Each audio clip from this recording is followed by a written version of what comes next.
मोरो मां रिपोर्ट कर रहियो आहे रिज़वान अली जुमाणी। मोरो भरिसां ॻोठ टपाल सोलंगी जे रहवासियुनि बेगा वक़्त मुबैना तौर सिविल कपड़नि में नामालूम हथियारबंदनि माण्हुनि जे घर अंदरि दाख़िल थियण ख़िलाफ़ एहतजाजी मुज़ाहिरो कयो। मुज़ाहिरे दौरान ॻोठाणनि अज़ीज़ुल्ला सोलंगी, सदाकत सोलंगी ऐं ॿियनि मीडिया सां ॻाल्हाईंदे चयो त हू फजर वक़्तु पंहिंजनि घरनि अंदरि सुतल हुआ त ओचितो सिविल कपड़नि में हथियारबंद माण्हू घरनि में दाख़िल थी विया। ॻोठाणनि मूजिबि जॾहिं उन्हनि खां सुञाणप बाबति पुछियो वियो त नामालूम माण्हुनि धमकियूं ॾींदे चयो त ख़ामोश रहो न त मारियो वेंदव।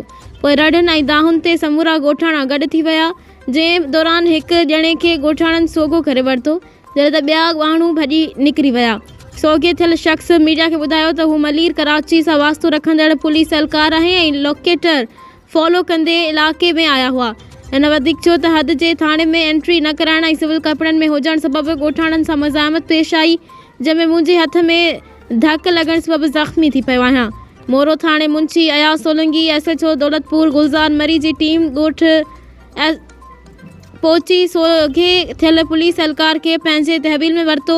मुतासिर ॻोठाणनि IG सिंध, DIG शहीद बेनज़ीराबाद समेत आला अख़्तियारनि खां मुतालबो कयो आहे त ॻोठाणनि सां कयल मुबैना नाजाइज़ी ख़िलाफ़ नोटिस वठी इंसाफ़ फ़राहम कयो वञे।